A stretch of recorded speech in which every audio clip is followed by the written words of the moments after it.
الرجیم بسم اللہ الرحمن الرحیم الحمدللہ الذی جعلنا من المتمسکین بولایت علی ابن ابی طالب صلوات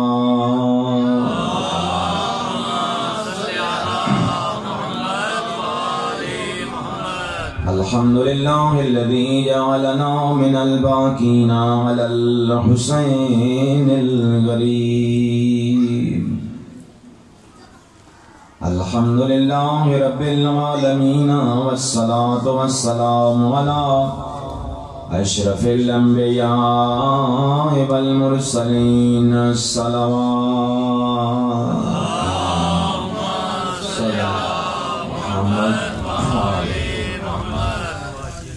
ثم الصلاة والسلام على وزيره ومشيره وخليفته ووارث علمه علم الأولين والآخرين الصلوات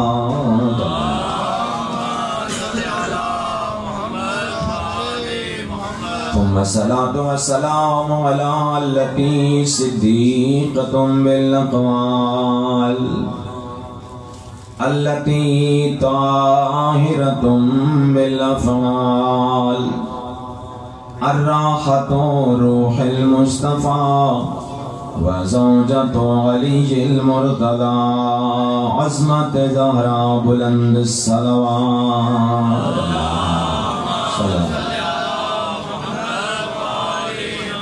ثم الصلاة والسلام على أهل بيته الطيبين الطاهرين المنتجبين المنتخبين المعصومين المظلومين أما بعد فقد قال رسول الله صلى الله عليه وآله وسلم الحسین منی وانا من الحسین صلوات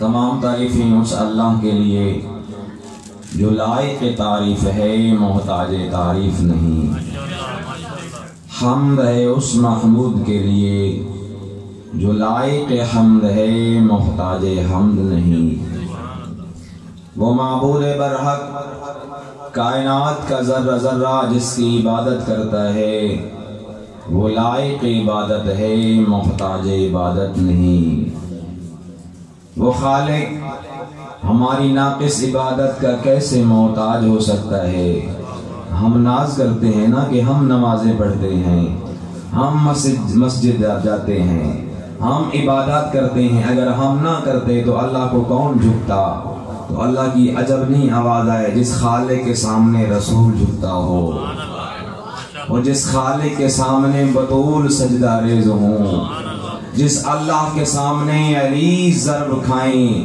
جس خالق کے سامنے حسین سر کٹائیں وہ تیری اور میری عبادت کا کیسے محتاج ہو سکتا ہے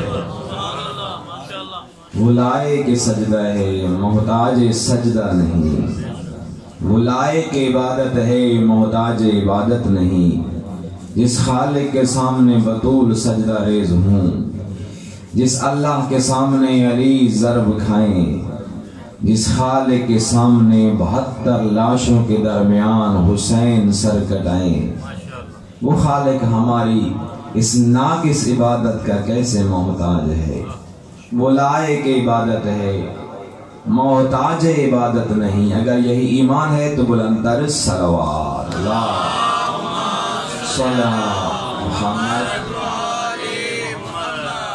اللہ رب العزت نے آپ کو یہ شرف دیا ہے اللہ نے ایک ہی علی بنایا اور ایک ہی حسین بنایا بزرگ علماء کی زبانی سنے ہوئے لفظ ہیں پڑھے ہوئے لفظ ہیں کہ شیعو ناز کرو اور فخر کرو کہ اللہ نے ایک علی بنایا وہ بھی تمہارے حصے میں آیا اور اللہ نے ایک حسین بنایا، وہ بھی تمہارے حصے میں آیا۔ آپ یہاں تشریف فرمائیں، یہ کوئی عام جگہ نہیں ہے۔ فرش ادا سب سے پہلا ادب یہ سکھاتی ہے کہ یہاں سارے برابر ہیں، کوئی نہیں کہتا کہ میں بڑا ہوں اور آگے بیٹھوں۔ مسجد میں یہ اب ہو چکا ہے کہ پہلی صف میں وہ آئے، پہلی صف میں وہ آئے، غریب کو ہٹا دیا جاتا ہے، لیکن غریب کے فرش میں اب بھی سارے برابر ہیں۔ اللہ اکبر۔ غریب کا فرش اب بھی درس دیتا ہے، غریب کا فرش اب بھی ہمیں درس دیتا ہے۔ پہلا درس کیا دیتا ہے کہ تکبر مٹ جاتا ہے، غرور ختم ہو جاتا ہے۔ غرور تب ختم ہوگا جب عزا کے فرش پہ بیٹھا جائے گا، اور یہ کوئی عام فرش بھی نہیں ہے، اور یہ خطابت والے لفظ نہیں، حقیقتاً یہ لفظ ہیں، یہ وہ فرش ہے جس پہ مولوی بیٹھنا پسند نہیں کرتا، لیکن رضا کا بابا یہی بیٹھ کے مصائب سنتا۔ اللہ اکبر۔ باقر کا بابا یہیں بیٹھ کے مصائب سنتا تھا۔ نکن کے جب جملے ہیں علامہ علی نکن کے، اللہ ان کے درجات بلند فرمائے، ان کے جملے ہیں کہ سید سجاد واقعہ کربلا کے بعد خوشی کی محفل میں، یعنی شادی کی محفل میں تشریف نہ لے کے جاتے۔ یہ میرے ابتدائی جملے ہیں، میں نے بیان کچھ اور کرنا ہے۔ فرش ادا وہ فرش ادا کہ خوشی میں سید سجاد شادی میں شریک نہ ہوتے تھے، لیکن جیسے ہی ہمسائے نے کہا نا مولا آج میں نے آپ کے بابا کی فرش ادا بچھائی ہوئی ہے، مولا نے فرمایا ہاں اب میں آؤں گا۔ اللہ اکبر۔ آپ کہاں بیٹھے ہیں؟ سید سجاد کہاں بیٹھے ہیں؟ اب ایک ذاکر خطیب جملہ بولتے ہیں تاکہ رکت زیادہ ہو جائے اور مصحب کا انداز بدل جائے اور حسین کے رونے والوں کا گریہ بلند ہو جائے۔ وہ کہتے ہیں نا کہ آپ کی مجلس میں سیدہ آ گئی ہیں، جیسے ہی مصحب ہوتا ہے نا، خطیب یا ذاکر کہتا ہے کہ اب سید سجاد آ گئے ہیں، اور آپ کا گریہ بلند ہو جاتا ہے، اور واقعہ نہیں اگر سید سجاد موجود ہوں۔ اللہ اکبر۔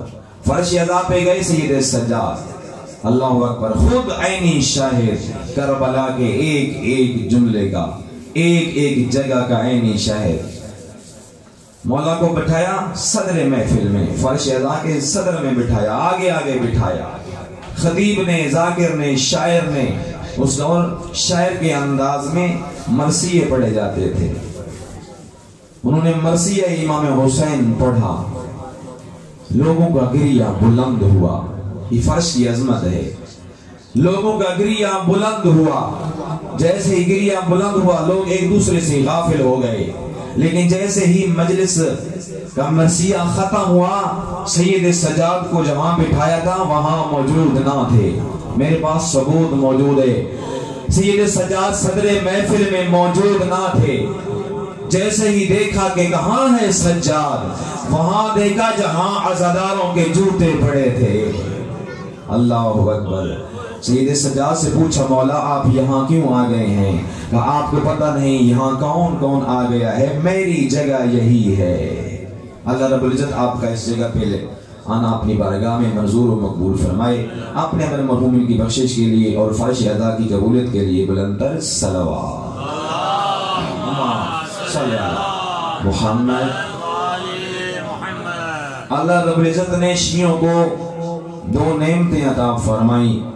ویسے تو ہر انسان کو اللہ نے انسان بنا کے پہلی نعمت عطا فرمائی، اور یہ وہ نعمت ہے جو انسان نے مانگی نہیں ہے، بغیر مانگے عطا کی ہے۔ نعمتوں کا آغاز کیا خدا نے، اور انسان کو اللہ نے انسان بنایا۔ کوئی اور چیز بھی بنا سکتا تھا، لیکن اللہ نے حضرت انسان کو انسان بنا کر یہ درس دیا ہے کہ میں کتنا کریم ہوں کہ میں نے آپ کو پہلی نعمت بھی بغیر مانگے عطا کی ہے۔ پہلی نعمت بھی بغیر مانگے، دوسری نعمت بھی اللہ نے بغیر مانگے کون سی عطا فرمائی؟ اللہ نے حضرت انسان کو انسان بنا کر آپ کو صاحبان ایمان کے گھر میں پیدا کیا ہے، اور یہ وہ بھی نعمت ہے کہ جو اللہ نے بغیر مانگے عطا کی ہے۔ آپ نے مانگا نہیں ہے کہ اللہ ہمیں فلاں مومن کے گھر میں بھیج دے، نہیں، اللہ نے آپ کو یہ بغیر مانگے نعمت عطا کی ہے۔ تیسری نعمت اللہ نے محمد و اہل بیت محمد کی آپ کو ولایت والی نعمت عطا فرمائی ہے۔ اللہ اکبر۔ آج آپ جس مظلوم کی صدا بلند کرتے ہوئے گلی گلی کوچوں کوچوں میں حسین حسین کر رہے ہیں، اس حسین کی عزا کی محبت بھی آپ کے دل میں ڈال دی ہے۔ کون حسین؟ وہ حسین جو حق و باطل کی پہچان۔ کون حسین؟ وہ حسین جو ظالم اور مظلوم کے درمیان کھڑا ہے، حسین۔ کون حسین؟ جو گود زہرا میں آیا تو جبریل 70,000 ملائکہ لے کر مبارکبادی دینے کے لیے آیا۔ اللہ اکبر۔ 70,000 قبیلے، ہر قبیلے سے 1,000 فرشتہ لیا جبریل نے، اور آیا کہاں؟ جہاں حسین کا جھولا تھا۔ جملہ سنتے رہتے ہیں، پہلے پڑھ چکا ہوں اسی علاقے میں۔ حضرت نوح علیہ السلام بھی وہ عظیم نبی ہیں جنہوں نے 2500 سال لمبی ترین زندگی گزاری۔ وہاں پر بھی جبریل آتا تھا، یہاں پر بھی جبریل آیا ہے۔ آپ ایک جملہ سنتے رہتے ہیں کہ فطر فرشتے نے کہا تھا کہ مم مثلی، اور پھر اس کے پر کاٹ دیے گئے، پھر کئی لمبا عرصہ انتظار میں رہا، پھر جیسے ہی جناب حضرت جبریل کو 70,000 کا لشکر دیکھا، کہا اے سید الملائکہ کیا قیامت آ گئی ہے؟ کہا نہیں، قیامت تو نہیں آئی۔ کہا اتنا بڑا لشکر کیوں لے کے جا رہے ہو؟ کہا اسی لیے لے کے جا رہا ہوں کیونکہ جنت کا سردار حسین فرش پہ آ گیا ہے۔ 70,000 ملائکہ کہ چلو آپ بھی چلیں، فرشتوں نے اٹھایا، لے کے آئے۔ میں نے جو جملہ کہنا ہے وہ اور ہے۔ 70,000 ملائکہ اس فرشتوں کو بھی ساتھ لے کے آئے، اور آپ اس فضیلت پہ بڑے نعرے لگاتے ہیں، جھومتے ہیں کہ حسین کی عظمت یہ ہے کہ وہ فرشتہ بھی آیا، حسین کو مبارکبادی دی، حسین کی ماں کو مبارکبادی دی، حسین کے نانا بابا کو مبارکبادی دینے کے بعد ان ملائکہ نے اس فطرس کو مس کیا جھولے کے ساتھ، مس کیا جھولے کے ساتھ، حسین کے ساتھ نہیں، جھولے کے ساتھ مس کیا۔ وہ فرشتہ پھر شفا پا گیا، پھر بھی اس نے کہا مم مثلی، کوئی ہے مجھ جیسا کہ جس کو حسین نے آزاد کر دیا۔ یہ جملہ آپ نے کئی بار سنا ہے اور ہر سال سنتے ہیں، ہر خطیب سے سنتے ہیں، لیکن جملہ جو میں نے عرض کرنا ہے وہ یہ ہے کہ یہ فرشتہ ہے، یہ جھولے سے مس ہوتا ہے تو شفا پاتا ہے۔ لیکن ایک اور نبی کا قصہ، چھوٹی سی بات سناؤں۔ حضرت نوح علیہ السلام نے لمبی ترین زندگی پائی ہے، 2500 سال کی زندگی پائی، گھبرا تو نہیں ہے، 2500 سال کی زندگی گزاری حضرت نوح علیہ السلام نے۔ صبح جاتے ہیں تبلیغ کرنے کے لیے، لوگ پتھر مارتے ہیں، لہو لہان ہو جاتے ہیں، جیسے ہی لہو لہان ہو گئے پھر شام کو واپس آئے، رب کائنات کی آواز آئی جبریل دیکھ نہیں رہے میرے نوح کا کیا حال ہو گیا ہے؟ کیا کروں یا رب؟ کہا جلدی جاؤ، میرے نوح نبی کے زخموں کے ساتھ اپنے پروں کو مس کرو۔ آپ اپنے پروں کو جبریل، آپ اپنے پروں کو میرے نبی کے زخموں پر مس کریں گے، میرے نبی کو شفا مل جائے گی۔ جناب جبریل آئے، انہوں نے حضرت نوح علیہ السلام کے زخموں پر مس کیے تو وہ شفا پا گئے، جسم صحیح و سلامت ہو گیا۔ صبح پھر آغاز کیا اللہ کی تبلیغ کرنے کے لیے، پھر جیسے ہی تبلیغ کرنے کے لیے گئے پھر لوگوں نے پتھر مارے، پھر لہو لہان ہو گئے، زخمی نبی پھر گھر واپس آیا۔ اللہ نے فرمایا جبریل دیکھ نہیں رہے میرے نوح کا کیا حال ہے؟ کہا یا اللہ کیا کروں؟ کہا جاؤ میرے نوح نبی کے زخموں کے ساتھ پروں کو مس کرو، میرا نوح شفا پا جائے گا۔ یہاں رک کے جملہ کہتا ہوں، نبوت یہ ہے، جن کی عظمت یہ ہے نبی کی اور نبوت کی، کہ جن کے لیے ملائکہ فرش پہ اگر حضرت نوح کے زخموں پر مس کرتے ہیں تو نبوت شفا پاتی ہے۔ حسین وہ ہے جس کے جھولے سے ملائکہ مس ہو کر شفا پاتے ہیں۔ وہاں جبریل پر مارتا ہے تو نبی شفا پاتا ہے، یہاں ملک مس ہوتا ہے حسین سے نہیں بلکہ جھولے حسین سے۔ جھولے حسین کی برکت یہ ہے کہ فرشتے شفا پاتے ہیں۔ بابا سے بلندر صلوات پڑھیں، صلی اللہ محمد۔ اصحاب کا انداز یہ تھا، کون؟ حسین۔ اصحاب کا انداز طریقہ یہ تھا کہ جیسے ہی رسول سے ملاقات کرتے، جیسے ہی محفل رسول میں آتے تو کہتے یا رسول اللہ، بے ابی انت و امی، یا رسول اللہ، اے رسول اللہ ہمارے ماں باپ آپ پر قربان ہو جائیں۔ جیسے ہی آتے رسول کی محفل میں کہتے یا رسول اللہ ہمارے ماں باپ آپ پر قربان ہو جائیں۔ یہ ہے رسول۔ اب حسین کون ہے؟ جیسے حسین رسول کے سامنے آتے، رسول دامن پھیلا کے کہتے بے ابی انت و امی یا حسین، میرے ماں باپ آپ پر قربان ہو جائیں، آجا میرا حسین۔ کون حسین؟ رسول وہ ہے جس پہ ماں باپ، کائنات کے ماں باپ قربان ہیں۔ حسین وہ ہے جس پر رسول کا ماں باپ قربان ہے۔ کون حسین؟ وہ حسین رسول اعظم آئے اپنے گھر میں، برائے تو نہیں بیٹھے، آپ کا بولنا تائید ہوتا ہے، باقی ہمیں اس کا کوئی فائدہ نہیں ہوتا۔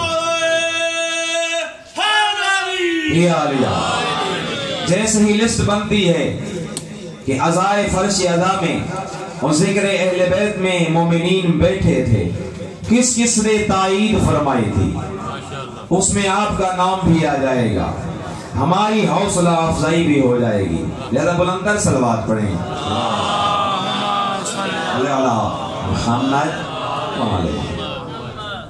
رسول اعظم آئے اپنے گھر میں، ام المومنین حضرت بی بی عائشہ سے فرمایا کچھ کھانے کو ہے، بھوک لگی، کہ یا رسول اللہ گھر میں فاقہ ہے۔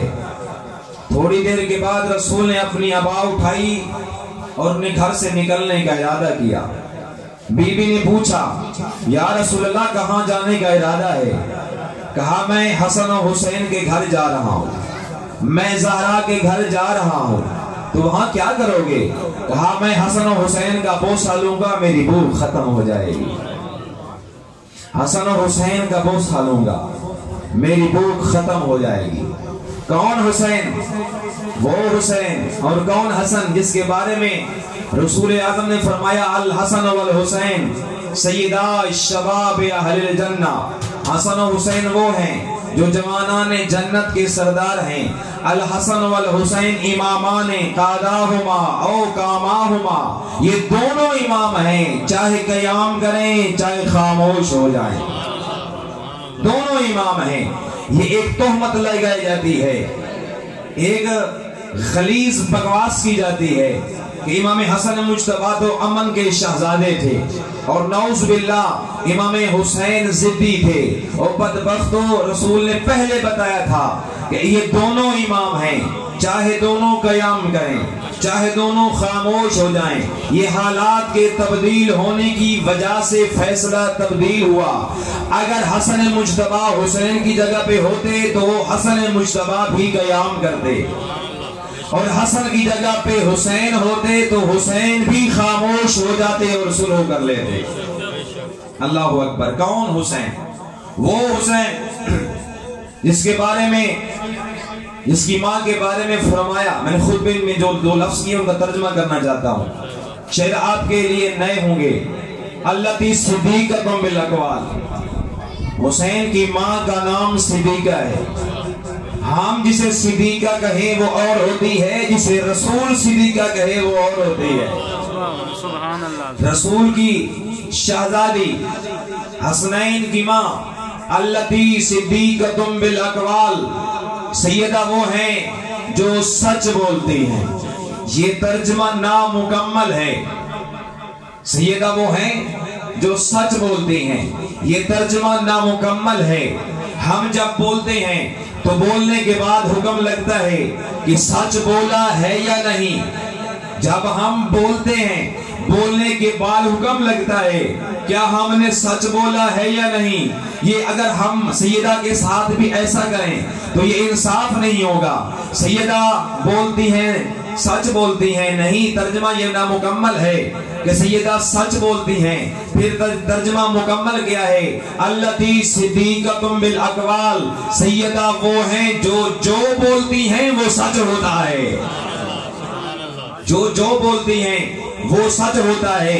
کیا کبھی ایسا ہوا یا صرف ہوا میں بات کر دی ہے کہ سیدہ نے جو بولا ہو وہ سچ ہوا ہو؟ ہاں مسلمان بڑے زور و شور سے حسنین کے فضائل پڑھتے ہوئے بالخصوص عیدین کے موقع پہ یہ بات ضرور پڑھتے ہیں کہ جیسے دنیا والوں کے بچوں نے زیب تن لباس فرمائے، حسن و حسین نے دنیا والوں کے لباس دیکھے، دنیا والوں کے بچوں کے لباس کو دیکھا.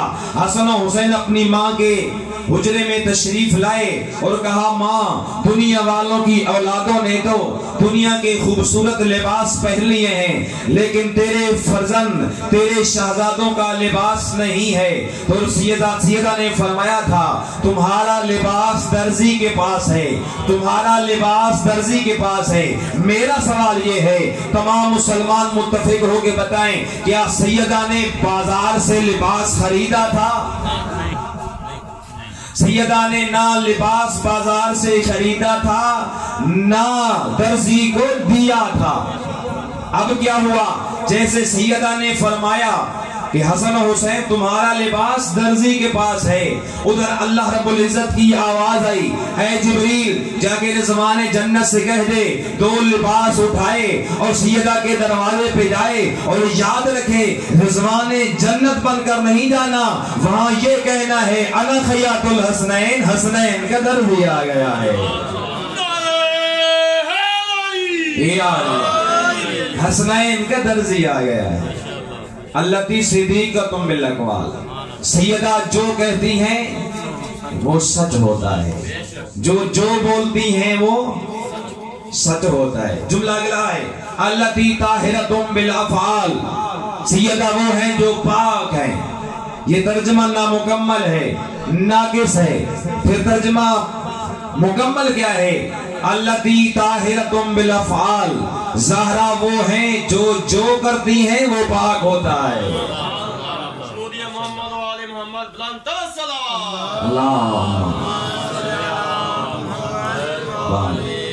التی طاہرۃ بالافعال. سیدہ طاہرہ ہیں کیسی؟ جو کرتی ہیں پاک ہوتا ہے. کیا اس کی کوئی دلیل بھی ہے؟ ہاں سیدہ کی گود میں 15 رمضان مبارک کو حسن مجتبی کا نور چمکا، امامت کا نور چمکا. سیدہ کی گود میں حسن مجتبی آئے. اب سیدہ روزے کے ساتھ بھی ہیں. سیدہ نے نماز شب بھی ادا کی ہے. سیدہ نے نماز پنجگانہ بھی ادا کی ہے. سیدہ نے نماز تہجد روزہ رکھ کر قرآن کی تلاوت بھی کی ہے اور دنیا والوں کو بتایا ہے میں حسن کی ماں ہوں. حسن کی طہارت اور زہرا کی طہارت دیکھیں. سیدہ جو کرتی ہیں وہ پاک ہوتا ہے. التی طاہرۃ بالافعال. میں آپ کو جملہ یاد کروا رہا ہوں. التی طاہرۃ بالافعال. زہرا وہ ہیں جو کرتی ہیں وہ پاک ہوتا ہے. کیسے پاک ہوا؟ سیدہ کی گود میں حسن مجتبی کی ولادت باسعادت ہوئی، نور چمکا، امامت کا نور چمکا. پھر کیا ہوا؟ سیدہ نماز پڑھتی رہی. سیدہ کا روزہ بھی تھا. سیدہ مصلی عبادت پہ تھی. سیدہ قرآن پڑھتی رہی اور لوگوں کو درس دیا. سیدہ اتنی طاہرہ ہے، حسن کو گود میں لیا ہوا ہے، نہ مصلی چھوٹا ہے نہ روزہ ٹوٹا ہے.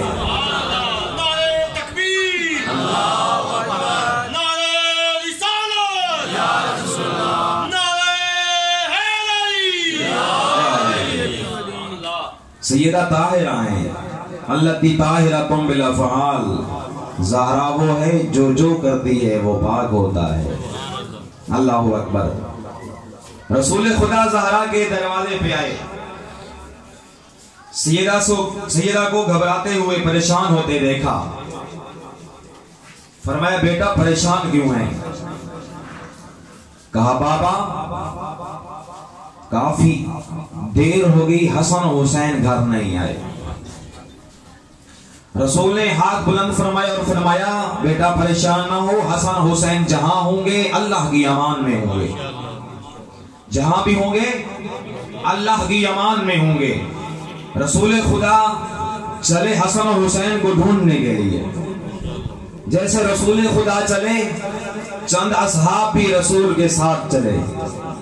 جیسے رسول کے ساتھ اصحاب چلے، چلتے چلتے حدیقہ بنی نجار میں پہنچے. جیسے ہی حدیقہ بنی نجار کے باغ میں پہنچے، وہاں منظر عجیب دیکھا. جبریل نے پر بسائے ہوئے ہیں، ایک پر پہ حسن و حسین سوئے ہوئے ہیں، ایک پر سے جبریل نے سایہ کیا ہوا ہے. جیسے حسن و حسین کو دیکھا، پر جبریل پہ سوتا ہوا، گلے میں باہیں ڈالی ہوئی، پر جبریل پہ سوئے ہیں شہزادے. ایک پر سے جبریل نے سایہ کیا ہوا ہے. سارے اصحاب نے یہ منظر دیکھا. رسول نے آگے بڑھ کر حسن کو اٹھایا، جبریل نے حسین کو اٹھایا. اللہ اکبر. حسن کو رسول خدا نے اٹھایا، مظلوم کربلا کو جبریل نے اٹھایا. جیسے اٹھایا آگے چلتے ہیں تو حضرت ابو بکر فرماتے ہیں یا رسول اللہ آپ زحمت نہ فرمائیں، حسین کو میں اٹھا لیتا ہوں. رسول نے فرمایا نہیں، آپ زحمت نہ فرمائیں، میں حسین کو اٹھا کے جا رہا ہوں. وہاں پر حضرت ابو بکر نے فرمایا نعم الحاملان و نعم الراکبان، کتنے خوبصورت سواریاں ہیں، کتنے خوبصورت سواریاں ہیں. تو اس وقت رسول نے فرمایا ابو بکر آپ نے ٹھیک فرمایا ہے، لیکن سواریاں جتنی عظیم ہیں، نعم الحاملان و نعم الراکبان، جتنی سواری عظیم ہے اتنے سوار عظیم ہیں، جتنی سواری عظیم ہے. جبریل نے اٹھایا حسین کو، حسن کو اٹھایا محمد نے، گھر تشریف لے آئے. یہ تو وقت کی بات ہے. میرا ٹائم ختم ہونے والا ہے. یہ وقت کی بات ہے. مہر نبوت کا سوار حسین، جبریل کے پروں کا سوار حسین. اللہ اکبر. جس کا لباس جنت سے آیا، اسی کا آز روز عاشور ہے. شہادت آخر میں پڑھی جائے گی. میں 2 جملے عرض کروں گا. یہ وقت کی بات ہے. ام سلمہ کہتی ہیں میں گھر میں تھی، رسول تشریف لائے اور اپنے حجرے میں چلے گئے اور کہا ام سلمہ کوئی بھی آئے تو کہنا رسول آرام کر رہے ہیں. کچھ دیر کے بعد حسین تشریف لائے. کہا نانی اماں میرا نانا کہاں ہے؟ کہا حجرے میں ہے. فرمایا میں نانے سے ملنا چاہتا ہوں. فرمایا بیٹا آپ کے نانا نے منع کیا ہے، کوئی بھی میرے حجرے میں نہ آئے. شہزادے نے فرمایا نانی اماں کیا نانے نے حسین سے بھی منع فرمایا ہے؟ یہی تکرار نانی اور نواسے کا رسول نے سنا. کہا ام سلمہ آنے دو میرے حسین کو. اللہ اکبر. جیسے ہی حسین حجرے رسول میں آئے، کہا رسول نے اے حسین آجا میرے سینے پہ سو جا. ام سلمہ کہتی ہے میں اپنی آنکھوں سے یہ منظر دیکھ رہی تھی کہ رسول فرماتے تھے ہنا یا حسین، ہنا یا حسین، ہنا یا حسین. اے حسین یہاں قدم رکھو، اے حسین یہاں قدم رکھو. وہی بات ہے. یہ وقت کی بات ہے. کبھی برے جبریل پہ سوتا ہے، کبھی رسول کے سینے پہ سوتا ہے. آج کربلا کی تپتی ہوئی زمین پہ کھڑا ہے تنہا حسین، کھڑا ہے تنہا حسین. اللہ اکبر. کھڑا ہے تنہا حسین. 27 منزلیں ہیں مدینہ سے کربلا تک. حسین نے درس دیا ہے، او یزید تو جیتا یا میں جیتا. اب کی آنکھوں میں آنسو آگے اتنا ہی کافی ہے. 2 جملے سنیں. اے یزید تو جیتا یا میں جیتا، آج کے بعد اگر تیرا لشکر بڑھ جائے تو جیتا، اگر میرے عزادار بڑھ جائیں تو میں جیتا. اور فرمایا یزید کیا تو جیتے گا یا میں؟ آج کے بعد اگر تیرے نام پہ کوئی ایک گھونٹ پانی کا پلائے تو جیتا، اگر میرے نام کی شبیلیں لگی تو میں جیتا. اور فرمایا یزید اگر تیری قبر پہ ایک بھی اینٹ لگ جائے تو جیتے گا، اور اگر میرے امام باڑے بن گئے تو حسین جیتا. کھڑا ہے تنہا حسین، اکبر بھی مارا گیا، قاسم بھی مارا گیا. یہ جو رات اور دن آپ گزار رہے ہیں نا، اس رات کو حسین نے دشمن سے مانگا ہے. عمر ابن سعد کمینہ 9 محرم کو ہی جنگ کرنا چاہتا تھا. حسین نے اس رات کو مانگا ہے، کہا میں ہوں عاشق عبادت الہی، مجھے قرآن سے عشق ہے، ایک رات کی مہلت دے میں جی بھر کے قرآن پڑھ لوں. ناطق قرآن سامت قرآن کی تلاوت کرتا رہا. رات کو 3 حصوں میں تقسیم کر دیا. ایک حصہ اپنی اہل بیت کے لیے خاص کیا، ایک حصہ اپنے انصار کے لیے خاص کیا، اور ایک حصہ عبادت الہی میں مصروف رہے. 2 جملے آخری رہ گئے ہیں. مظلوم کربلا جیسے ہی آدھی رات گزری، رسول خدا کے اس عظیم بیٹے نے خیمے سے دور چلے گئے.